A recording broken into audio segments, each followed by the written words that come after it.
요엘서 2장 12절부터 17절 말씀입니다. 제가 가진 성경은 구약 1271쪽에 있습니다. 여호와의 말씀에 너희는 이제라도 금식하고 울며 애통하고 마음을 다하여 내게로 돌아오라 하셨나니 너희는 옷을 찢지 말고 마음을 찢고 너희 하나님 여호와께로 돌아올지어다. 그는 의로우시며 자비로우시며 노하기를 더디하시며 인애가 크시사 뜻을 돌이켜 재앙을 내리지 아니하시나니 주께서 혹시 마음과 뜻을 돌이키시고 그 뒤에 복을 내리사 너희 하나님 여호와께 소제와 전제를 드리게 하지 아니하실는지 누가 알겠느냐. 너희는 시온에서 나팔을 불어 거룩한 금식일을 정하고 성회를 소집하라. 백성을 모아 그 모임을 거룩하게 하고 장로들을 모으며 어린이와 젖먹는 자를 모으며 신랑은 그 방에서 나오게 하며 신부도 그 신방에서 나오게 하고 여호와를 섬기는 제사장들은 낭실과 제단 사이에서 울며 이르기를 여호와여 주의 백성을 불쌍히 여기소서. 주의 기업을 욕되게 하여 나라들로 그들을 관할하지 못하게 하옵소서. 어찌하여 이방인으로 그들의 하나님이 어디 있느냐 말하게 하겠나이까 할지어다. 아멘. 성경에는 이스라엘 백성들은 개인의 위기와 국가의 재난을 당할 때마다 하나님 앞에 나와 부르짖으며 기도를 했습니다. 그때마다 하나님께서는 그 기도를 들어주시고 그 위기에서 구원해 주셨습니다. 지금은 우리 각 개인을 위해서도 기도해야 되겠지만은 사람으로서 나라를 위해서도 기도해야 되고 한국 교회를 위해서도 기도해야 할 때입니다. 이때 해결 방법은 바로 성경은 말씀이라고 우리에게 가르쳐주고 있습니다. 사람으로서는 할 수 없으되 하나님으로서는 다 하실 수 있느니라. 이것은 하나님 앞에 기도하라는 말씀입니다. 성경에는 위기를 만났을 때에 하나님께 부르짖으면 구원해 주신다는 내용이 나오고 있습니다. 그 중에 사네립이 이스라엘 백성들의 역사 중에 아수르 나라의 사네립이라는 사람이 18만 5천 명을 데리고 이스라엘을 공격해 왔습니다. 18만 5천 명이라고 하면 엄청난 군대를 이끌고 온 것입니다. 히스기야는 그 자리에서 도저히 이길 수 없는 상황에 오직 하나님밖에 도움을 구할 수밖에 없는 것입니다. 그때 하나님께서는 그 히스기야의 왕의 말을, 그 기도를 응답해 주시고 천사를 보내어 하룻밤에 한순간에 18만 5천 명이 그 자리에서 죽임을 당하는 그러한 결과를 나타내 주셨습니다. 이처럼 기도는 위기 때 하나님 앞에 기도할 때 하나님께서는 놀라운 섭리와 역사로 우리와 함께해 주시는 것입니다. 기도는 또한 하나님과 대화를 나눈 것이라 볼 수 있습니다. 기도라 하면 상당히 어렵게 생각할 수 있지만은 기도는 하나님과의 교통이요 하나님과의 또한 서로 간의 대화를 나누는 것입니다. 기도는 하나님을 아버지라 부르는 성도들에게 주어지는 특권이라고 볼 수 있는 것입니다. 예수님께서도 지금까지는 너희가 내 이름을 구하지 아니하였으나 구하라 그리하면 받으리니 너희 기쁨이 충만하게 임하리라 라고 말씀하고 있는 것입니다. 주님의 이름으로 구할 때는 주님께서는 반드시 응답해 주시고 어려움을 당할 때 건져 주시는 것입니다. 오늘 말씀을 통하여 기도의 자세와 어떤 마음의 자세로 구해야 할지를 보려고 합니다. 기도하되 어떻게 구해야 되겠습니까? 12절 말씀을 바탕으로 보면 주의 이름을 부르며 기도해라 라는 것입니다. 마음을 다하여 내게로 돌아오라는 것은 주님을 찾으라는 것입니다. 우리 인생에는 절체절명의 순간들이 있습니다. 그 순간에 잠잠하면 어떻게 되겠습니까? 지금 당장 내가 죽음의 위기에 있을 때, 고통 중에 있을 때, 또한 절망 중에 있을 때 우리가 잠잠하면 하나님께서 도와주고 싶어도 도와주실 수가 없다라는 것입니다. 그 순간에 우리는 하나님 앞에 어떻게 하겠습니까? 살려주십시오. 주님, 이 어려운 시기에서, 이 아픔 속에서 건져주십시오 라고 하나님 앞에 우리는 부르짖어야 되는 것입니다. 로마서 10장 13절 말씀에 누구든지 주의 이름을 부르는 자는 구원을 받으리라 라고 말씀하고 있습니다. 구원의 놀라운 조건은 주의 이름을 부르는 자, 주님을 부르고 주님을 찾는 자를 구원해 주신다라고 말씀하고 있는 것입니다.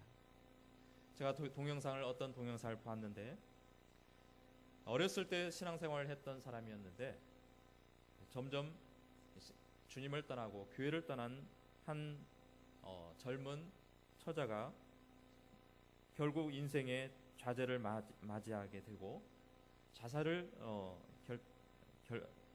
마음을 먹고 약을 먹었다고 합니다. 그리고 나서 약을 먹었는데 30분 내에 자신의 몸에, 온몸에 퍼지면서 자기가 움직이고 싶어도 움직일 수 없는 그런 상황에 되었다는 것입니다. 그리고 저 멀리에서 작은 동그라미 같은 구멍이 점점 커지면서 악한 영들이 자신을 끌어올리는, 자신의 영을 끌어올리는 그러한 일을 하고 있었던 것입니다. 이때 비로소 자신이 하나님을 떠났지만 하나님을, 어렸을 때 믿었던 하나님을 부르짖으면서 도와달라고, 살려달라고 외치기 시작했습니다. 그리고 거의 영원히 떠날 그 즈음에 다시금 잠을 들게 됐는데, 그 깨어나고 보니 병원이더라는 것입니다. 그리고 자기 다시 한번 생을 살게 되었고, 그리고 자신을 도와주었던 하나님을 다시 한번 교회로 가서 주님을 찾았다는 것입니다. 그리고 기도하기를, 하나님 저를 살려주셔서 감사합니다. 그런데 기도하는 중에 어떤 환상을 보게 되었는데, 바로 주님께서 그 자기가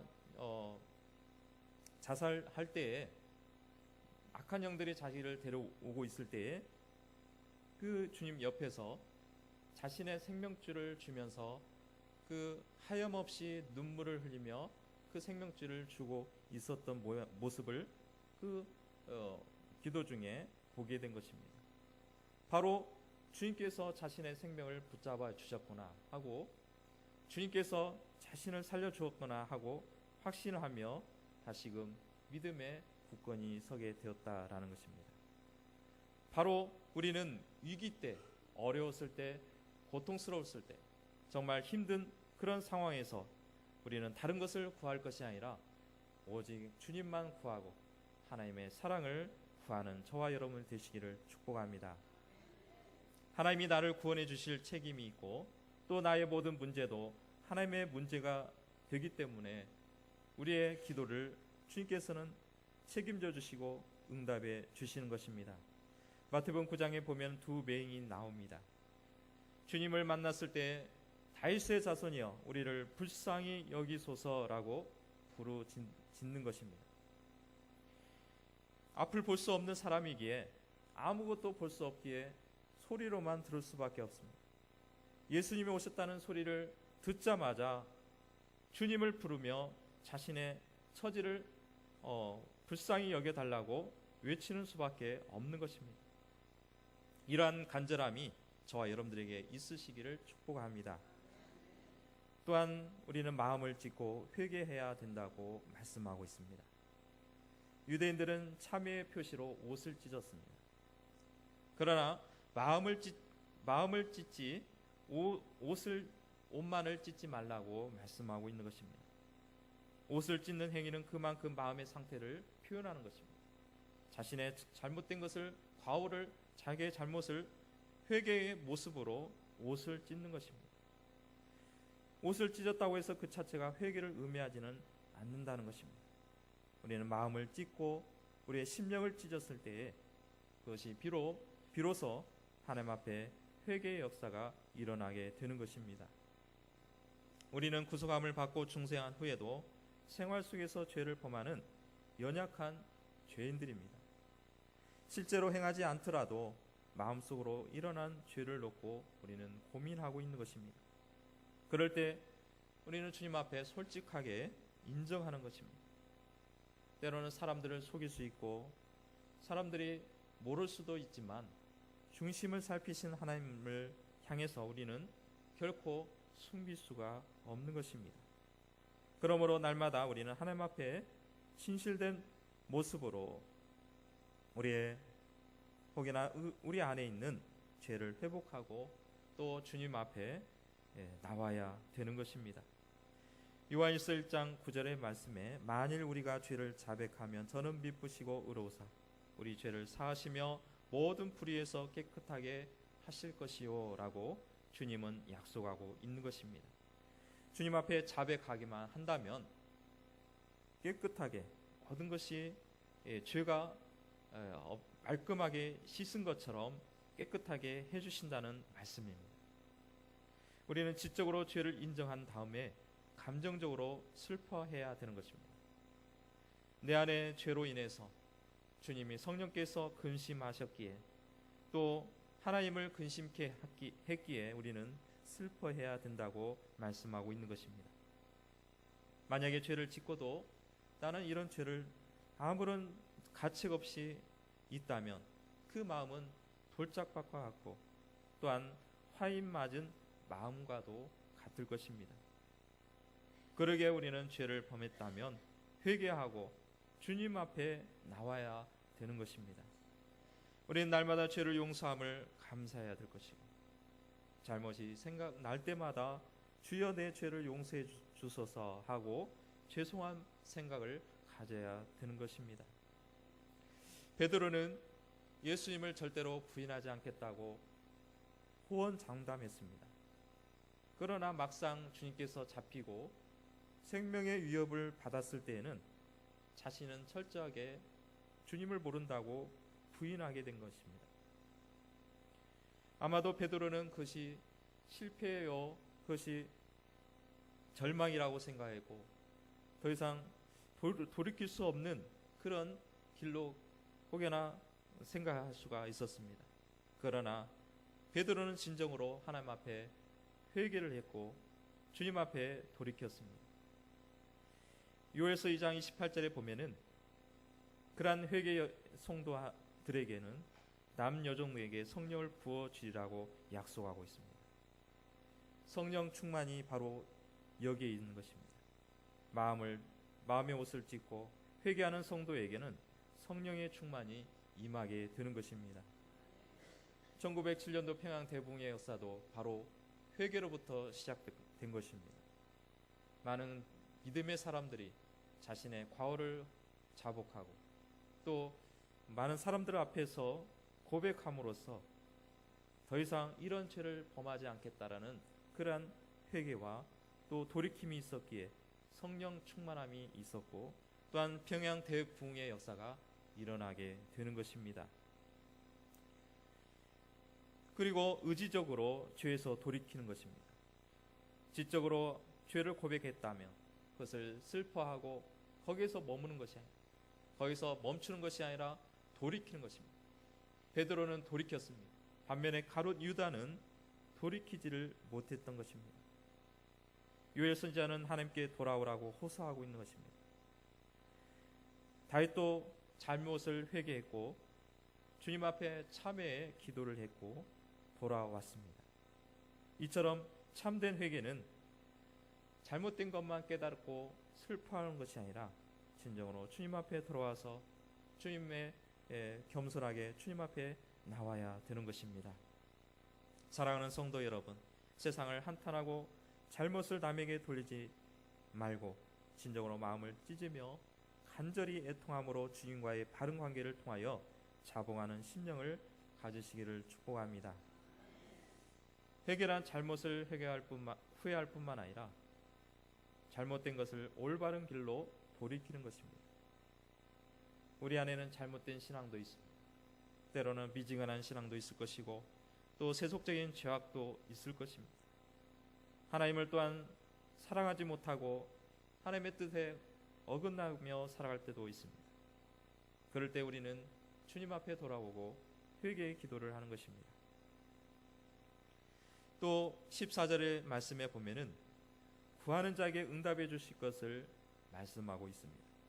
땅의 모든 소출이 가뭄과 또 메뚜기 재앙으로 끊어졌지만 하나님의 복이 임하시고 땅이 다시금 회복되고 하나님께 온전한 제사를 드릴 수 있으리라는 기대를 담고 있는 것입니다. 그래서 우리가 기도할 때는 아무것도 염려하지 말고 기도와 간구로 너희 구할 것을 감사함으로 구하라 라고 말씀하고 있는 것입니다. 우리는 염려할 거리도 있고 걱정거리도 있습니다. 그것은 염려하고 근심하고 걱정하라고 주어지는 문제가 아니라 이 문제를 통해서 하나님 앞에 기도하라는 하나님의 음성인 줄로 믿습니다.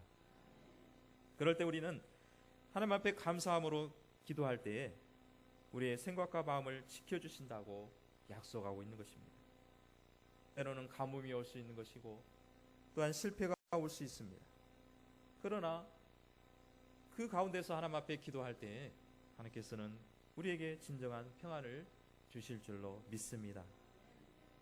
왜냐하면 주님을 구하는 자에게는 반드시 주시기 때문입니다. 반드시 도와주시고 또 우리를 건져 주시기 때문입니다. 또 우리는 하나님 앞에 기도할 때에 겸손하면서 금식하며 부르짖으라 라고 말씀하고 있습니다. 주님이 없으면 아무것도 할 수 없다라는 그런 마음입니다. 겸손한 마음이 어떻습니까? 내가 할 수 있는 것도 있고 내가 능히 모든 것을 감당할 수도 있지만 내가 할 수 없으며 하나님께서 도와주시고 내가 하나님 앞에 겸손히 낮아졌을 때 우리의 모습을 보시고 하나님께서 역사하시고 우리를 강하게 붙들어 주실 줄로 믿습니다. 어려운 일이 있으면 어떻습니까? 금식합니다. 또 국가에 재난이 임하면 어떻습니까? 금식하며 기도합니다. 이스라엘 백성들에게도 금식일이 있었습니다. 7월 10일 1년에 한 번 있었습니다. 또한 이스라엘 백성들은 새 절기가 있었는데 6월절, 7절, 초막절 이 날에도 금식하게 되었던 것입니다. 백성들이 모였을 때 제사장들은 낭실과 단 사이에서 통곡했습니다. 솔로몬 성전에는 성소로 들어가는 입구에 낭실이 있는데 그곳에 있으며 하나님 앞에 기도했던 것입니다. 낭실 양쪽에는 120규빗 되는 순금 기둥 둘이 있었고 그것을 보아스와 야긴이라는 기둥으로 우리가 불려지고 있습니다. 그 앞에 제물을 불태워 제사를 드리는 번제단이 있었던 것입니다. 그곳에서 제사장들은 속죄의 피를 취하고 성막에 뿌리러 가는 곳인데 제사장들로 하여금 거기에서 울며 통곡하며 기도했던 것입니다. 또 옷을 찢으며 참을 수 없는 격정의 표시로 하나님 앞에 통회하며 자복하고 있었던 것입니다. 이처럼 재난이 있고 어려움이 있을 때 어떤 특정의 사람에게만 문제가 있고 그 사람들에게만 원인이 있으니까 그 사람들이 책임을 져야 한다는 것이 아니라 우리는 동일하게 통감을 해야 될 것이고 또 동일하게 아픔과 고통을 나누어서 하나님 앞에 자복하며 겸손하게 나와야 될 줄로 믿습니다. 1945년 8월 15일 이날은 일제치하에서 해방된 날입니다. 그리고 나서 일제치하 때 신사참배에 거부했던 사람과 또한 일제시대 신사참배를 받아들였던 목사들이 있었습니다. 그 가운데서 신사참배를 거부했던 사람들이 먼저 자신의 의의를 드러나는 경우가 있었다고 합니다. 이로 인해서 교회가 분열되었고 아픔을 경험하게 되었습니다. 또 6.25가 지나서도 신학적 논쟁으로 교회가 4분 5분 분열하는 비참함이 계속해서 이어지게 된 것입니다. 겸손하지 않으면 교회는 더욱 분열될 수밖에 없고 분쟁은 더욱 심화될 수밖에 없는 것입니다. 지금은 어떻습니까?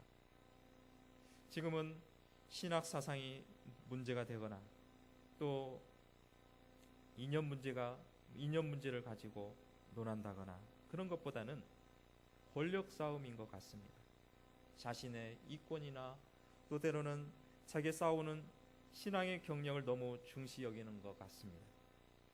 물론 자신의 신앙의 경력도 중요할 것이고 또한 자신의 어떠한 입지도 중요하겠지만은 그것이 하나님 앞에서는 아무것도 아니고 그것을 드러내서도 안 될 것입니다.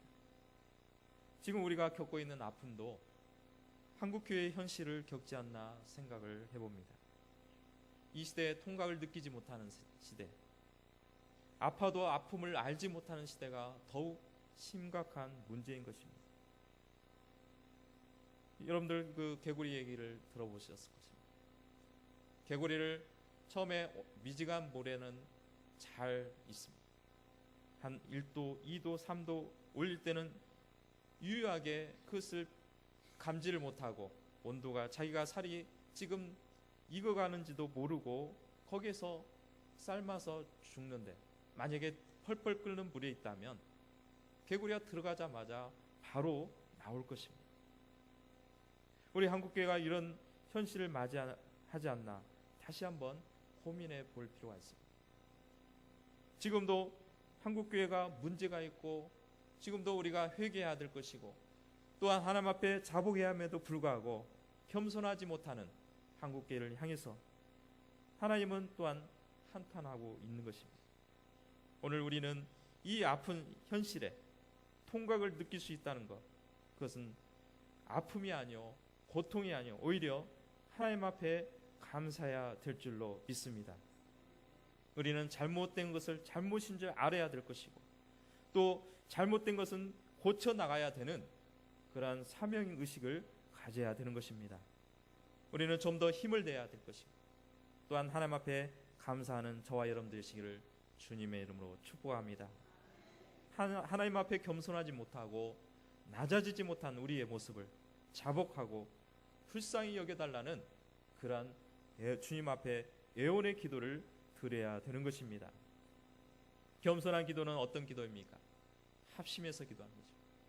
나 혼자도 기도할 수 있지만 하나님 앞에 우리 마음을 모아서 뜻을 모아서 주님 앞에 매달리며 의지하며 기도할 때 주님은 그 모습을 보시고 우리의 그러한 겸손한 모습을 보시고 응답해 주시리라 믿습니다. 가족이 합심해야 될 것이고 교회가 합심해야 될 것이고 또한 우리 구역이 합심해야 될 것이고 우리 모든 교인들이 연합하여 마음을 같이하여 뜻을 모아서 하나님 앞에 기도해야 될 줄로 믿습니다. 16절 말씀에 백성을 모아 그 모임을 거룩해 하고 장로들을 모으며 어린이와 젖 먹는 자를 모으며 신랑을 그 방에서 나오게 하며 신부도 그 신방에서 나오게 하고 라고 말씀하고 있습니다. 이 말씀을 보면은 어린아이, 젖 먹는 아이, 신방에 있는 신랑을 데려올 것이고 신방에 있는 신부를 나오게 하라 라고 말씀하고 있는 것입니다. 또한 하나님의 영광을 위해서 우리는 부르짖어야 되는 것입니다. 17절 말씀에 어찌하여 이방인으로 그들의 하나님이 어디 있느냐 말하게 하겠나이까 할지어다 라고 기도하고 있는 것입니다. 나라 잃은 백성처럼 불쌍한 사람들이 없습니다. 중보의 기도는 하나님의 뜻을 돌이키게 만듭니다. 백성을 위한 기도입니다. 이스라엘 백성들은 이방인의 손에서 구원해 달라고 기도하고 있습니다. 기도해야 할 일이 너무 많이 있습니다. 특별히 국가를 위해서 기도해야 할 것이고 또 우주 만물과 인류 역사를 주관하시는 또 섭리하시는 하나님이심을 믿으면서 하나님 앞에 우리는 무릎을 꿇고 기도해야 되는 것입니다.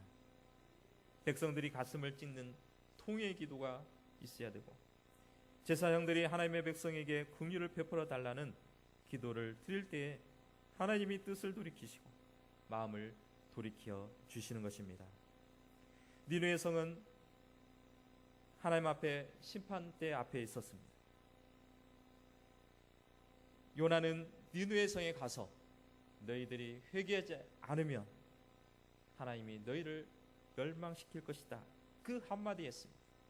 그런데 니느웨 성의 왕은 모든 신하 또 모든 백성을 다 금식하게 하고 또 가축까지 금식하게 하고 하나님 앞에 회개함으로써 그 니느웨 성이 멸망을 받지 않았습니다. 또 히스기야 왕은 죽을 병에 걸렸는데 하나님 앞에 벽을 향해서 통회 자복했을 때 하나님은 그 히스기야의 기도를 들어주시고 생명을 영장시켜 주셨던 것입니다. 다니엘은 포로로 잡혀갔지만 비록 포로의 삶을 살고 있었지만 예루살렘을 향해서 기도하는 것을 결코 잊지 않았습니다.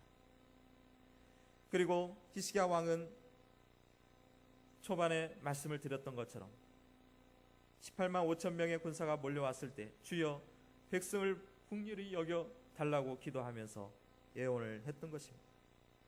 이러한 기도의 결과는 놀라운 기적이 나타나게 되는 것입니다.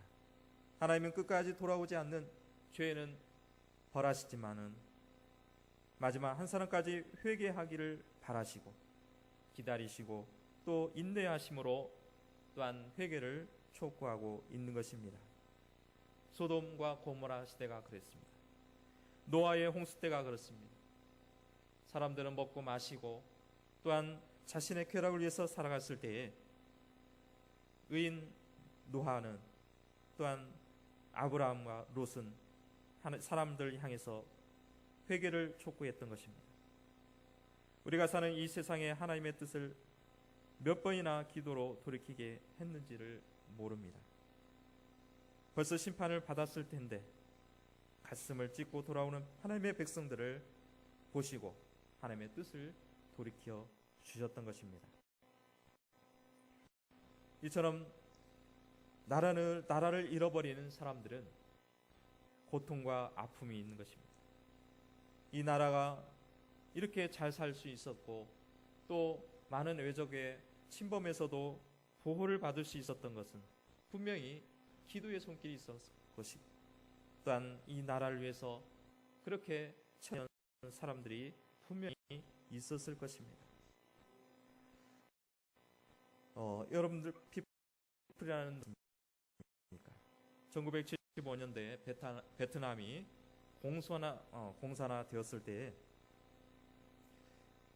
갈 곳이 잃어버린 사람들이 무작정 배를 타고 그 베트남 자기 조국을 떠났습니다. 그 사람들이 400에서 500만 명이나 된다고 합니다. 그 중에 탈출한 사람만도 150만 명이 탈출을 했다고 합니다. 이들은 작은 목선을 타고 망망대해를 향해서 떠돌아다녔습니다. 그리고 나라마다 자신을 난민으로 받아달라 애원을 하고 거기서 받아주기를 기다렸지만 많은 나라들은 그 사람들을 거부했습니다. 그리고 그 사람들은 풍랑에 침몰되거나 해적들의 약탈을 당해서 비참한 운명을 겪게 되었다는 것입니다. 나라가 어려우면 이처럼 우리의 신앙도 어려워지게 되는 것입니다. 나라가 어려워지면 우리의 갈 곳이 잃어버리게 되는 것입니다. 그러기에 우리는 나라와 민족을 위해서 하나님 앞에 부르짖으며 또한 주님의 영광을 위해서 기도해야 될 줄로 믿습니다. 하나님이 함께하지 아니하시면 돌벽과 쇠문도 거미줄처럼 약하게 되지만은 그러나 하나님이 함께하시면 거미줄도 철문보다 강하다는 말이 있습니다.